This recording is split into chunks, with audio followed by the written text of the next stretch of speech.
Hi. Yay. Hi. Cool. Would you like to Hi. introduce us? I love the start of this already. Amazing. Good job. I don't know what to say. Hi, people. Okay. Possibly. Hi, Hello, people. Governor. How are you? Wow. This is probably the best introduction so far. Nice. Nice. What is up, my guys? It is Wednesday, my dude. It's Wednesday, my dudes. What is up? We are back again with some bullshit for you. Great. Absolutely great. Yeah. Cool. Nice. Yeah. Kind of what I expected, to be honest. Yeah. Cool. Faith, do you have any questions for us? Yeah, unfortunately I do. Cool. Lovely. I'm gonna walk my goldfish lip quick. Hold on. Yeah. Mm. Okay. I can't even say the first word. Fuck. Who said this was supposed to be a serious podcast? Come on. Fucking fair. Fucking fair. Yep. No one ever mentioned a thing, but yeah. Okay. We're gonna start. Fuck. We're gonna start with cowherd shell divination questions. Hmm? How do practitioners in shell orientation open and close practices? Tim, what the fuck is this word? Directionality clustering after the interpretive hierarchy within the delunative, I don't know what this word is, delugan or Take other. a question. You can really do that. Tim, just know that this question is angled at you, so you need to answer this. Coward-based. This was my systems question for you. when conflicting signs appear in a reading. I got the three last words, gotta be honest. I got the three last words. Could you please go again? Yeah, please go again. Take a deep breath. Okay. This is going to be a long podcast. Guys, I'm so sorry. How do practitioners and self... Fuck this, man. So anyway, hi people to the podcast of the Mistake Podcast where Faith tries to read. I'm actually crying. I can't do this. How do practitioners in shell-orientated close and open direction... We'll get there one day, people. Don't worry about it.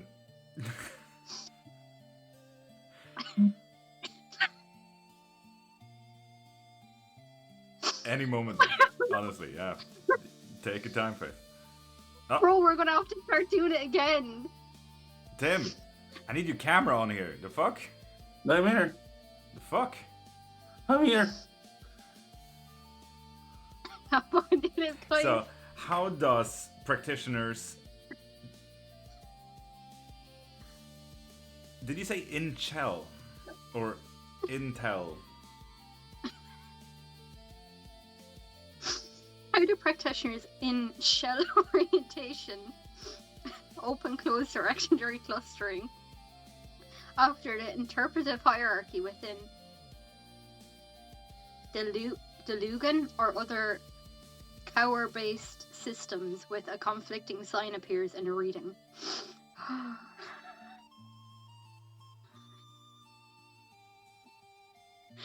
It's about shell divination. Shell divination. Ah, and that also explains the specific shell that you're talking about in there. Okay. In that case, I need it reread because I did not follow along. Let's go. I believe in you, Faith. Third time's the charm. Come on now. How do practitioners in shell orientation, closed and open practices, directionally clustering, alter the interpretive hierarchy within the Delugan or other Kauric-based systems when a conflicting sign appears in a reading. Practically, they need to know a lot. And to simplify this question, we could kind of end the whole question with, what the fuck do you do as a reader or practitioner when there's a conflicting information in whatever reading you do? In this case, it's a lot about the shells, and we are talking a lot about clairomancy in this question. But honestly, this kind of narrows it down to any divination. Obviously, we can go with... let's simplify it to tarot. Most here that would watch this podcast, alongside you two as well, knows about tarot. And obviously you can get a question, is my ex leaving me? Or no, what? Is my boyfriend leaving me? That's the one. And obviously we can get a card that says, yes, absolutely, he's absolutely leaving you, because Tower Moment and 8 of Cups, definitely fucking leaving you. For sure. 6 of Swords, fuck, he's even fleeing from you. And all of a sudden, they ask, why are they leaving me? And we pull again, and there's like the Lovers, and like, no, don't worry, he's not leaving you. And you're like, what the fuck? So all of a sudden you kind of need way more information, because the Lovers does not correlate to the whole fleeing aspect that we just pulled. So naturally, maybe this one card is not due to the question, why is he leaving me, rather than I need information like, oh, why is he leaving you? Might it be because he's going for someone else?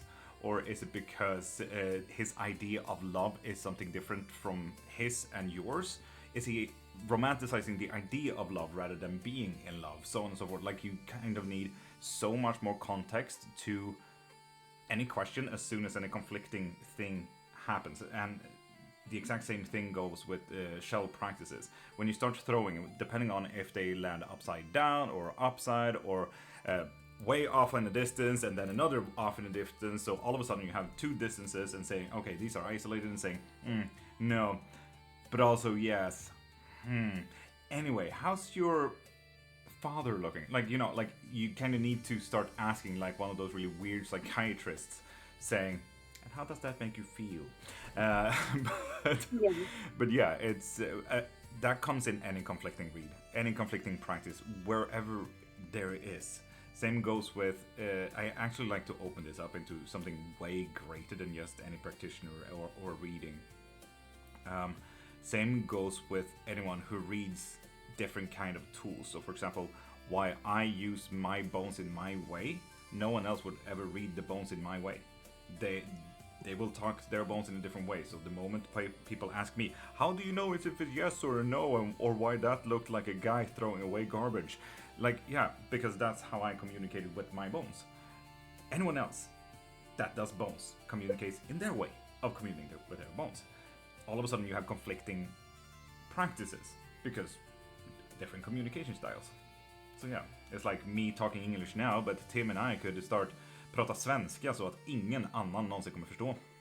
Precis. Ja. Och det hade varit skitkul om vi hade gjort det. Eller hur? So all of a sudden you have different kind of conflicting ideas and how you talk and everything like that. So yeah.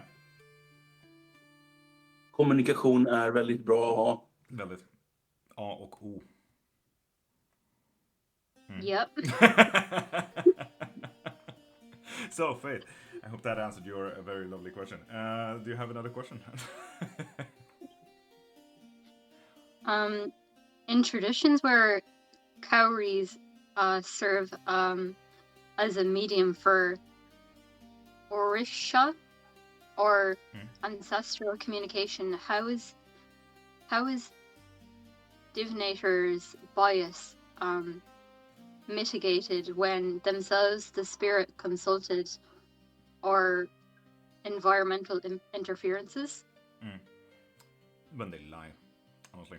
Orishas, African diaspora religions, Santeria practitioners, they all work with a form of ancestral work practices.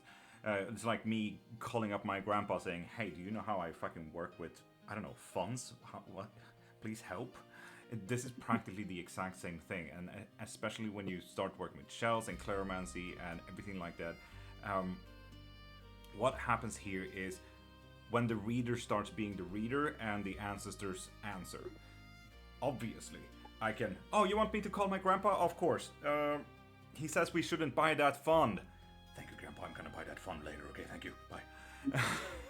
Obviously, I miscommunicate because I obviously very much got the answer. Do you know the answer because of the shells that's around you? No, that's most likely because people ask me, for example, how the fuck did you know that's a yes from your bones? And I'm like, okay, here's the why. So I try to be very open about like what is what in my simple yes and no questions as well. But that is kind of where the ancestors stop and the readers start. Simply. Yeah. So my next question is about geomancy. When interpreting a geomantic chart, how should the practitioner reconcile contradictory indications between the witness and the judge, especially when the court points towards the outcome that the mothers do not support? Mothers. Read that word again because it doesn't say mothers. It says mother. Are you sure? Yeah. I can change the question in this though, and in all honesty, say that it's impossible to answer. Okay. Okay. While it may seem like a question that is absolutely simple for any mother out there, but other than all the mothers that hate geomancies, geomancy is actually not really a thing. Geomancy is kind of... Geomancy, in comparison to what most people think here is divination by crystals. Now, from what practice are you asking from? Because every single practice has an idea about crystals. We're talking about theomineralogy. We are talking about geotheomancy, like the religious idea and belief about how different crystals work. For example, the Mesoamericans, the Toltecs, Aztec, Inca, Maya, Mixtec all used obsidian for one purpose. The Hawaiians used obsidian for one person. Only one person was allowed to use obsidian. Yes, One. you know. Just one. Practice on that one. The Maori uses obsidian for one practice, and so on and so forth. Like, all of them has this very specific idea about obsidian. Geomancy. Which obsidian are you using? Ooh. Yeah, exactly. As soon as we say like, oh yeah, I did geomancy, I did this, that, and this, and they're like, but what told you that? Rock. Paganism. And then we come back to this whole open idea about everything that is not Christian again. But yeah, it gets so vague. What you say? Dwayne told me. Dwayne. The Rock. Is a little joke there. Yeah. Haha. Yeah, it's so funny too. So funny. Good job. I see myself out. Thank you. Faith for free. No. But yeah, geomancy is a really new made-up word that is really not a well-settled, coined term just yet for anything that is crystal-based. Just as I throw out my own word, theomineralogy, it's still also not a very well-settled, coined word. Or Cairnmarking Christology that I'd like to add in there. But yeah. Okay. You can skip the next question about geomancy then. No, go ahead. Yeah, Go that's ahead. just I looking. want to hear it. How, Fuck. Yep. how does one accurately interpret subtle variations in dot formation in what? I don't even know what that is. It's a word, mate.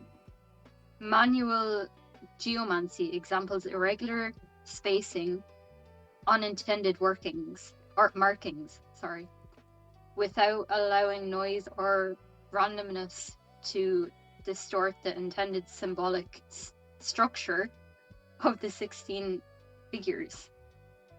And 16 figures, we're practically talking about the very molecular structure of what a crystal usually is.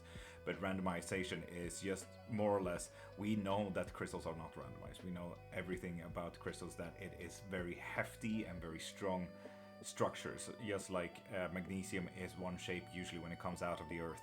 And I picked the weirdest one out of that one.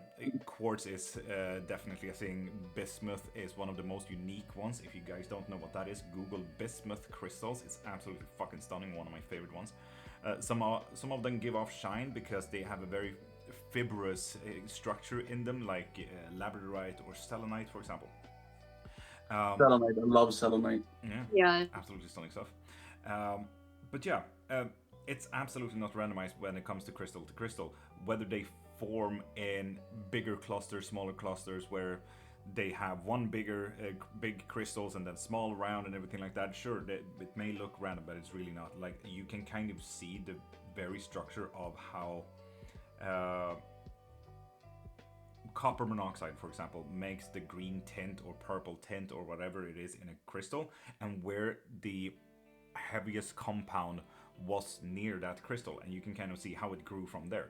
It's kind of like you can kind of see a branch move from a tree. Obviously it's gonna be heftier and heftier because that is kind of where all the nourishment comes from the tree into the best place, pops out into a branch, because that's where it's possible. It's very simple. It is not as random as a snowflake. Even though, did you know that a glass of water is technically a glass of lava? I know, yeah. Because ice is a crystal, and a crystal is technically of earth and a rock. So technically water is molten rocks. I heard this from Vsauce. I didn't know he put it out, but yeah. Oh. It is technically lava. Because That's it is why a I crystal. knew it, so... Yeah, we drink lava. Cheers on that, people. Yay. So, next question. So the next one is about aeromancy. In wind reading systems, how can a divinator distinguish between natural meteorological patterns and the spiritually significant anomalies when both produce similar turbulence or directions shift? Great question. Honestly, we could kind of...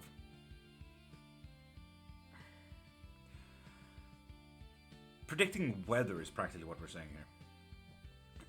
And that got kind of easy back in the 1500s when people started to really note and jot down the clouds.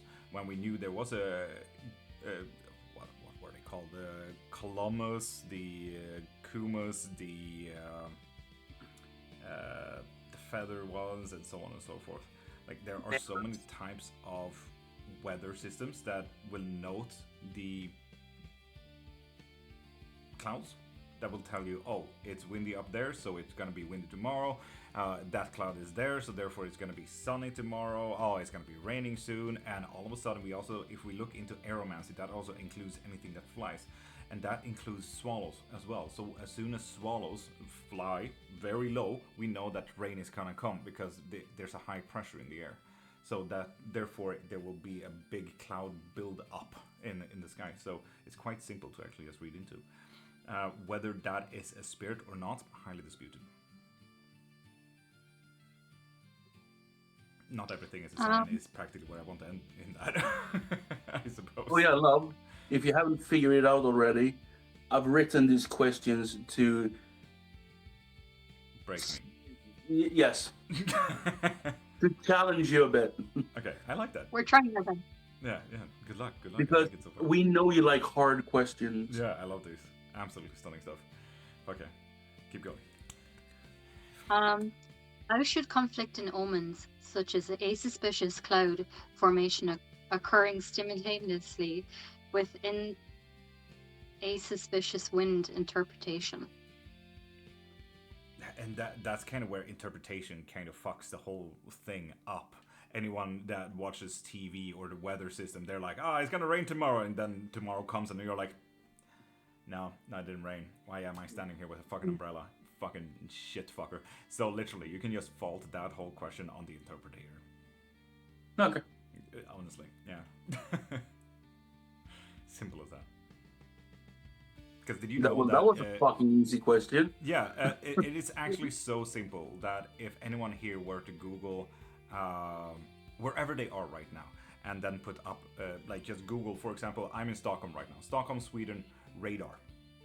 Weather radar. You can kind of see where lightning is striking, you can kind of see where cloud is moving, and there's a reason why that radar information on the websites that you're getting kind of ended an hour ago, because it's impossible to gather the information of right now. And they are still trying to predict weather from a week forward and a month forward. Yeah. You have no fucking clue where clouds will come unless you actually have the full idea. And this is where meteorologists get a little bit more information. They know where the high pressure points are. They know the islands. They know the peaks of the geography and everything like that. Obviously, with a peak, you get a little bit more cloud creation with high pressure and everything like that. But further away from that peak, obviously, those clouds are going to dissipate because there's no high pressure further along, and so on and so forth.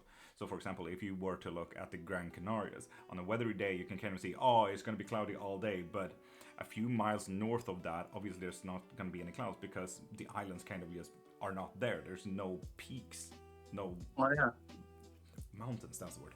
So, yeah. You kind of need to look at the whole thing, and that's going to be absolutely disappointing, is practically the word I'm looking for, when us as regular people look at weather and say, oh, it's going to be cloudy tomorrow, and then it's not, because meteorologists will always have wrong, but they will be as close as possible. So yeah. Cool. So the next. Tim, did you have something to say there? I take that as no faith. The next questions are about mirror screwing. Ask again. Sorry, restart. The next questions are about mirror screwing. So, how can a practitioner differentiate genuine visionary contact from pareidolia or mental projection during a deep gaze trance, especially when symbols are ambiguous or shifting? Knowledge. Next. No. It is so difficult. How dare you? It is one of those things where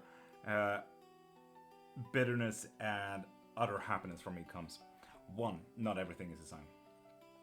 That is the most sad thing that I can ever say to any questions like these. With pure happiness, I would say, if you know enough, you know what is what. Naturally, dream interpretation, for example, is vastly different from 20 years ago. Vastly different from last year, because technology, evolution, us people, we have new experiences, new things. All of a sudden, we can roll up a TV. 20 years ago, we didn't even have a flat screen TV. It's absolutely insane what we can do with technology, and obviously and this is what has been main theories lately, that with technology we evolve as well, and interpretation of all these things come and goes with them. Getting to read up and getting knowledge of any of those points is practically, you need to know what they are to differentiate. It's gonna be fuck all. I mean, I can read Japanese because I can read Japanese. Tim, can you read Japanese? No. No, and therefore it would not make any sense. Can you just tell me what mirror scrying is? Because I don't really know. Mirror scrying is honestly one of the most common forms of scrying. It is when you use any blank surface, and honestly it can be water, it can be a bowl of water, it can be the obsidians that I talked about in the Mesoamerican practices, it can be a lake if it starts to move, it can be a mirror. anything that has a reflective surface, you kind of need to go into a tantric state. And I usually talk about psychomantiums. It's a little room, a very isolating room that has a minimalistic style. Usually one mirror, practically no light, but you need to see, so at least some kind of light. And maybe a chair, nothing more than that. And then you angle the mirror so you don't see yourself. Usually so it's angled up or to the side. As long as you don't see yourself. You can sit in there for 40 minutes to 15 hours, as well as I care.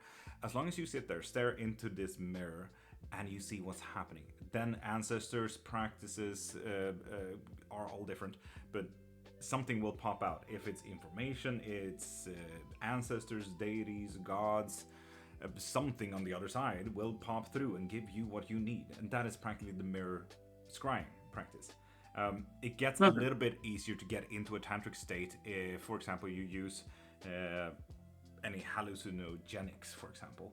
But it can also be quite simple if you are of a very ADHD mind, for example, because your fantasy is working so fucking hard. Any given moment that you think about any song, any talk, any stories, any emotions, all of a sudden your brain goes, whoop, let's go. If you use that scrying technique and you know that you have full control of actually being able to sit still and trying to see something, sit near a lake and see those waves and look into those waves, because obviously it reflects light and you can see the lights bounce off and everything like that. What do you see in that reflection?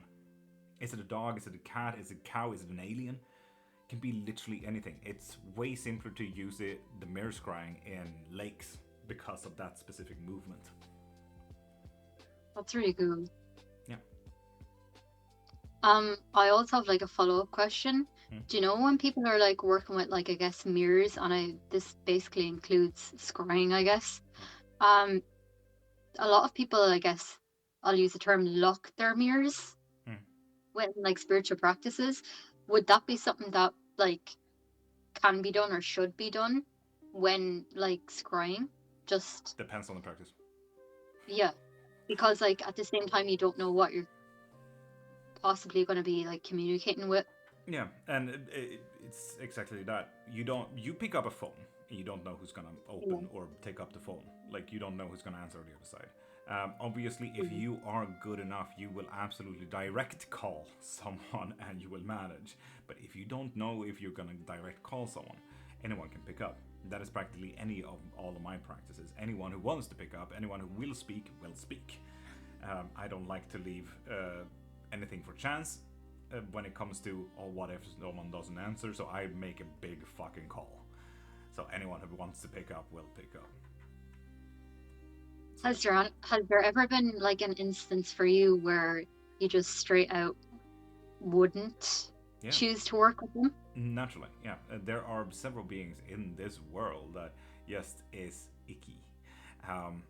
Some, like, obviously I work with curses, hexes, and jinxes as well, and naturally there will be very bad boys in that kind of group. But there are those who, when I usually do curses, hexes, and jinxes, I work with a very cold shoulder. I say, okay, this is objectively what's happening, and this is what needs to be done. Simply put, I need someone that can do a very cold work. I need someone that you don't have to do fuck around and find out kind of shit. But then you have those purely evil beings, and mostly of them are Buddhistic demons. Buddhistic demons are possibly, and I usually say that people are usually the worst and most evil beings than any demons you will ever find out or greet or have in person, but not with Buddhistic demons. They are literally the embodiment of pure evil. If they can fuck you up, they will fuck you up. So I don't let them inside. Ever. Like, it's not like any Christian or Hebrewistic, Abrahamic demon that have demons that says, oh yeah, I like knowledge. Oh yeah, I like to teach. I like love, equality. While I may do it lazily, I still like it equality because I'm a demon. It's absolutely fine. Buddhistic demons, they're like, oh yeah, can I just take your flesh real quick?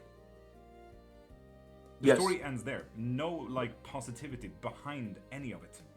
Literally, as long as you are in as much pain as possible, he will be happy. No matter if you need his help, he's not there to help you. Because I know I had an instance where, I guess you'd call it a god came to me, as you know, King Osmodeus, and we did ask the bones, like, why would he want to come through to work with me, basically. And it was just like, basically the cards then said destruction. So like, why would they want to, I guess, communicate or work with you if all they want to do is cause destruction for you? Yeah, and maybe with What's you. the point? Yeah, like, Maybe for you. yeah, like, why would they want to do that? Like, So to cause. imagine you are the means to an end and they just want to destroy, and you say, I got stuff to destroy for you. It's like asking a wrecking ball, like, what do you want to destroy? It's my job. I love destroying. But here I have a means of doing it because I need to topple towers and buildings and glasses and everything like that. And practically that it could have been one of those moments. His job and love in life is to destroy. And if you can help him, you got a fucking amazing contract right there. If you are the thing that he wants to destroy, though, you have a problem. And those are two vastly different things. So yeah. Okay. Yeah. That was a Yeah. good answer. Yeah.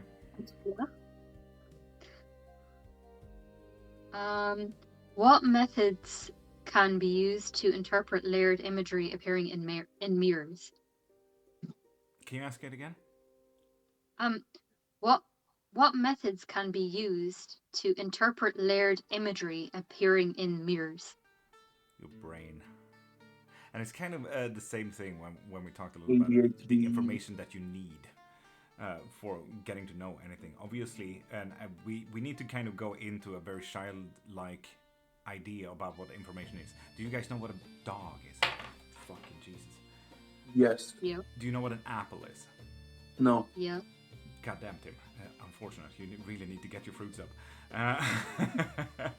But with a dog and an apple, could you kind of imagine that the dog is eating an apple? Or that the dog is looking at an apple? Or that the dog knows what an apple is? Obviously, there's a lot of ideas about dog and apple just between these two things. And if they are layered informations in the mirror, we see apple and dog. Now we need to really make sense of these. What are the common senses of them? Is it that the dog wants the apple it wants the dog? I don't know. I don't know the apple. I don't know his feelings. But you get it. You need to truly know what you are looking into to really make sense of it. And dogs have different types of ideas around the whole globe. If we change the idea of dog into horse instead, we have this very interesting idea about dragons. You guys know what a dragon is? Yes. Tim, Yeah. can you describe to me what your idea of a dragon is? It's a big lizard with wings. Big lizard with wings. Does it breathe fire as well, maybe? If it wants to, it doesn't have to. Okay, fair enough. It could be a water dragon.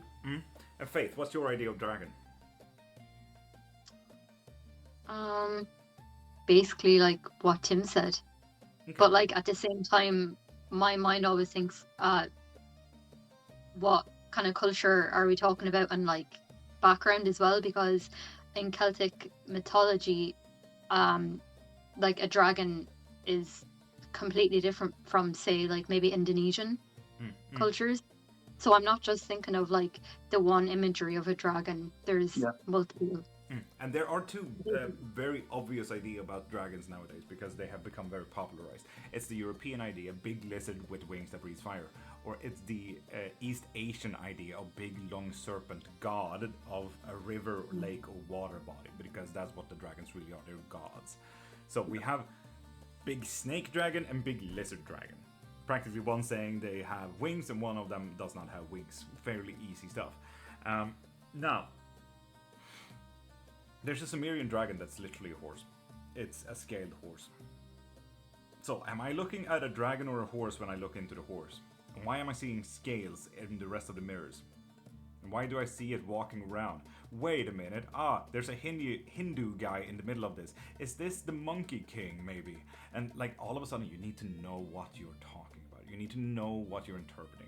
Why are there scales on this horse? Why is there a monkey guy alongside a big buffalo man walking around? Are those demons in the city? Oh shit. Oh maybe is that Monkey King story? And all of a sudden, like, it makes sense because you are putting one and one together.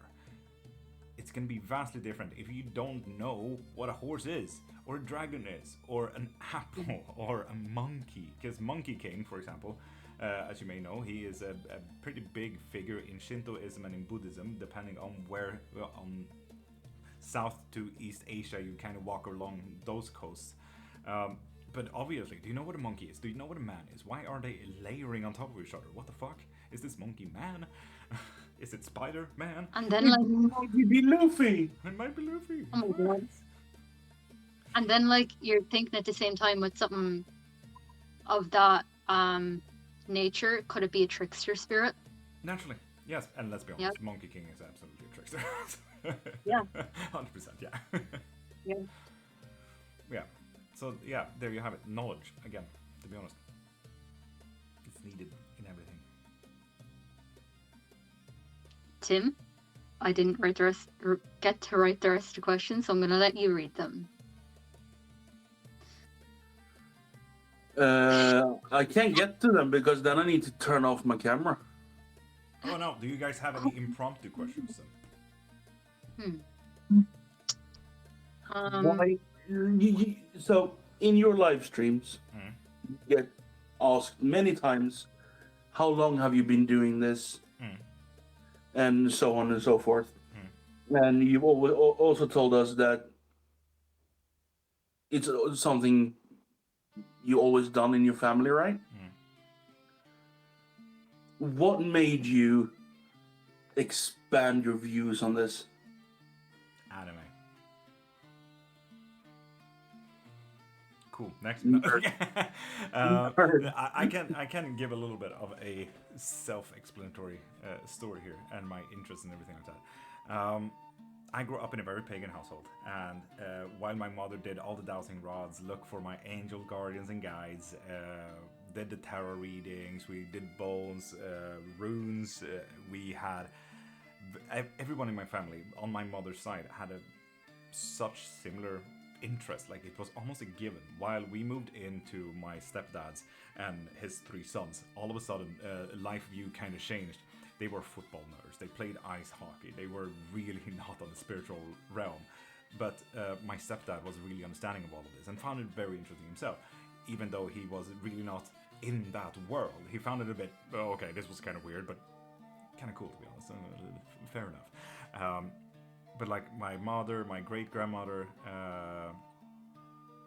my grandmother, I don't know if I said mother in all of that, but there's definitely a mother in there. Please, any mother-hating geomancy person out there, please don't mind me.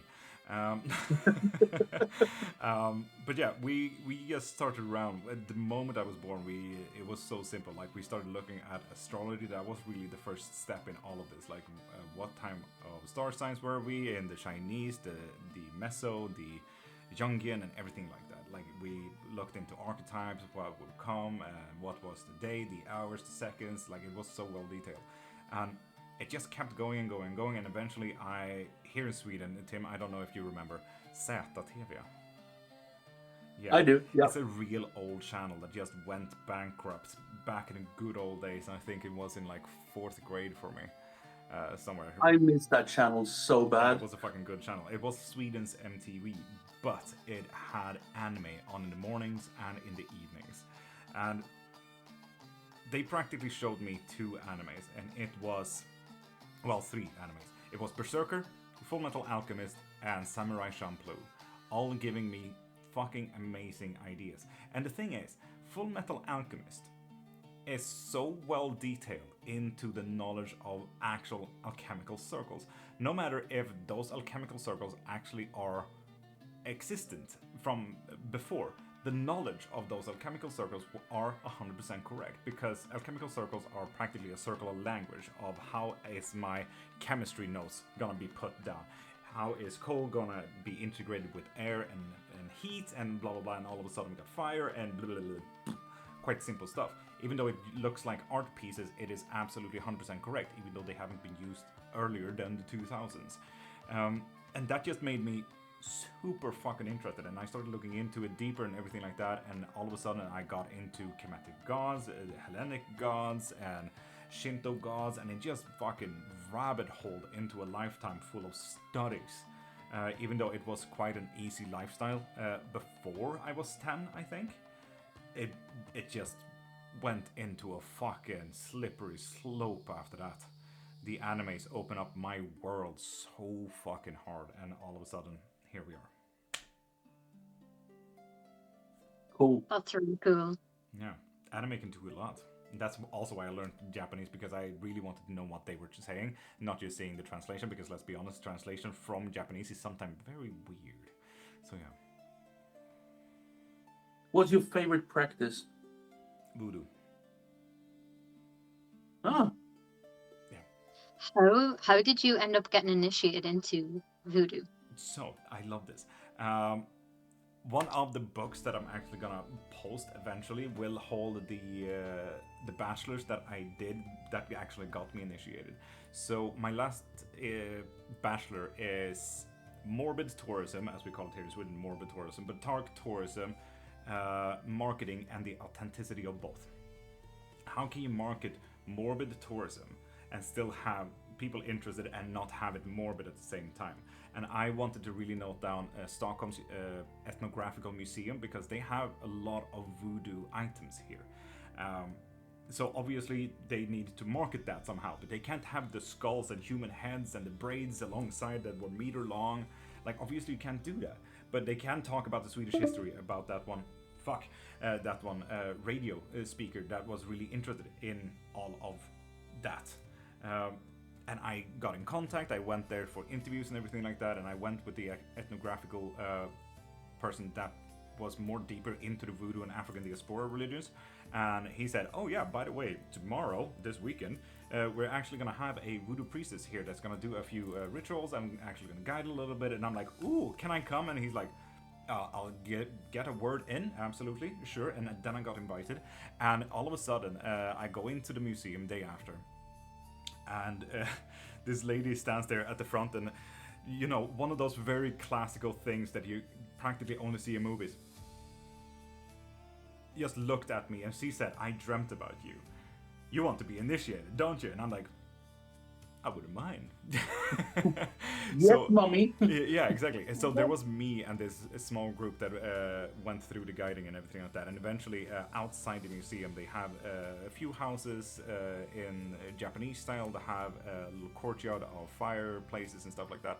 So eventually, she made a full ritual to make me initiated to voodoo through fire flames and lovely sacrifices. So yeah.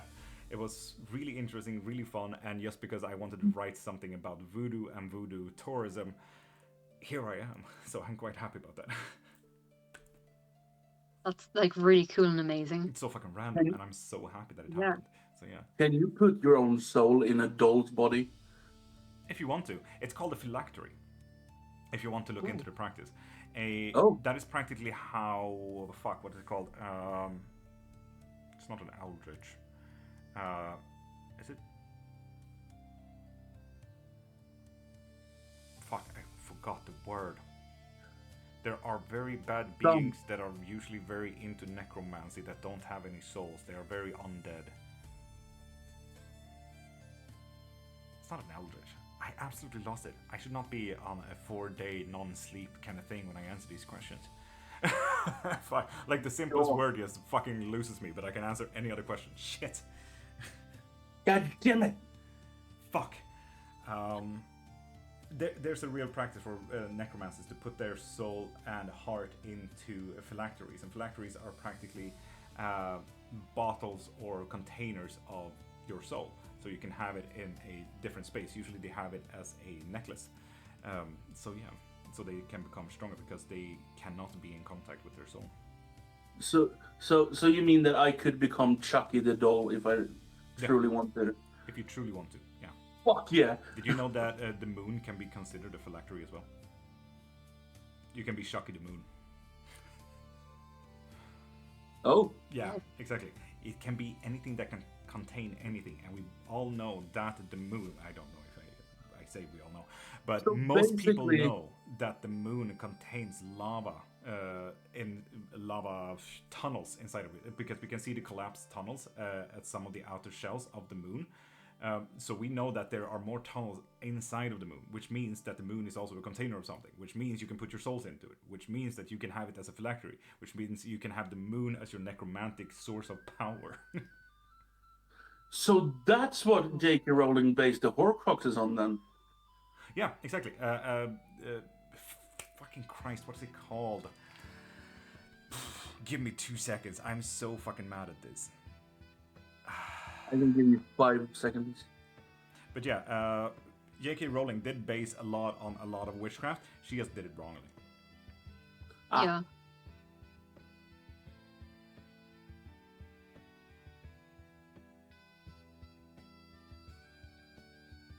You working? Lich, thank God. A lich, if you guys have ever heard about that. Liches are Yeah. very necromantic powers that usually have armies and armies of undead. So yeah, now you know, liches usually have phylacteries with their soul, and it can be the moon, if you guys like.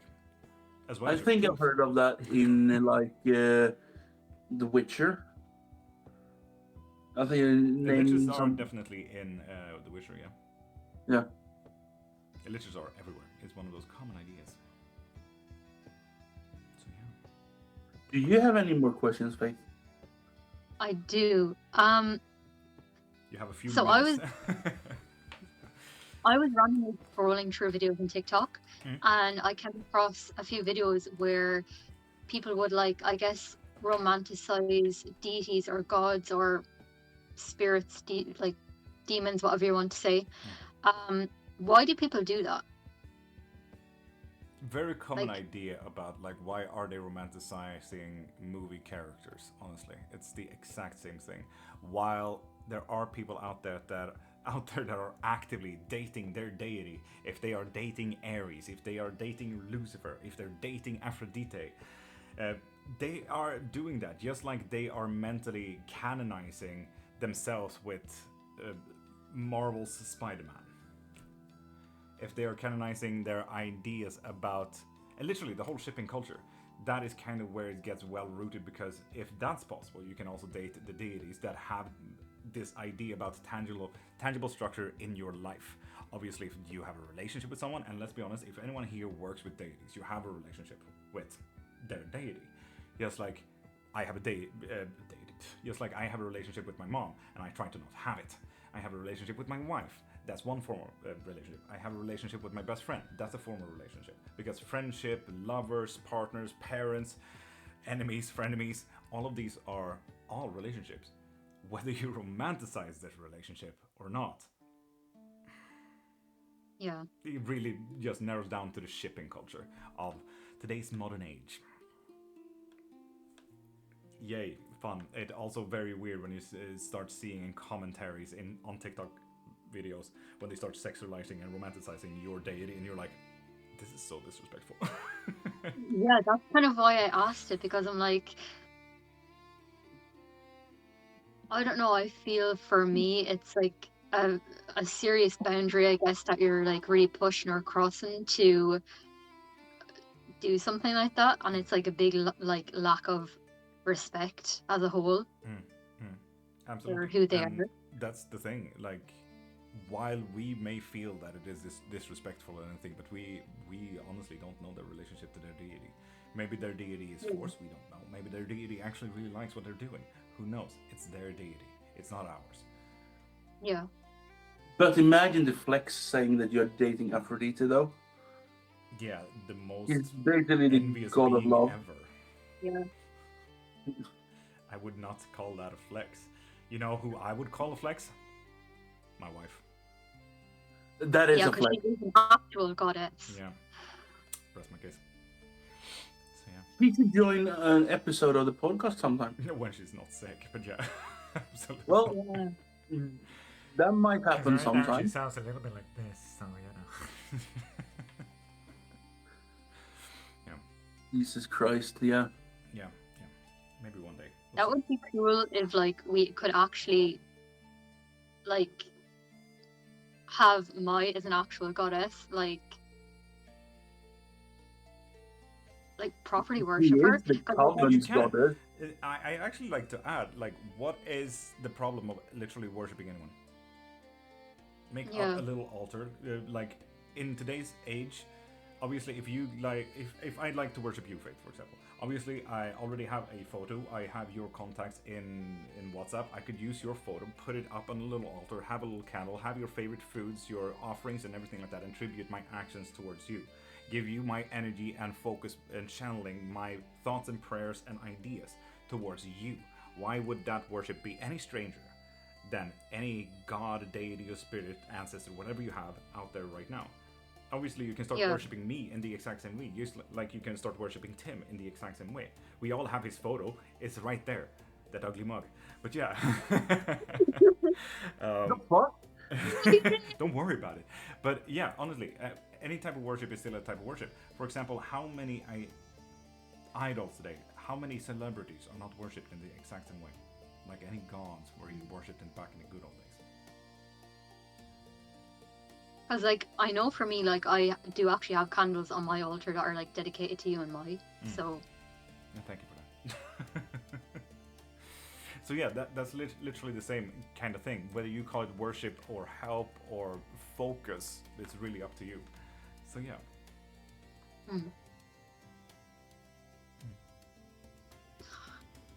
Please worship me, is all I'm saying. No. This episode turned out great. What? It was a little turbulent in the beginning there. yeah. And we all noticed that Faith can read people. Could you imagine that? Oh my Yay. god. Yeah, absolutely amazing. But Faith, would you like to say a goodbye to the people? Peace out, homies. Come back next time. Take care, Coveners. See you next Wednesday. Love you, Bye. bye. Bye.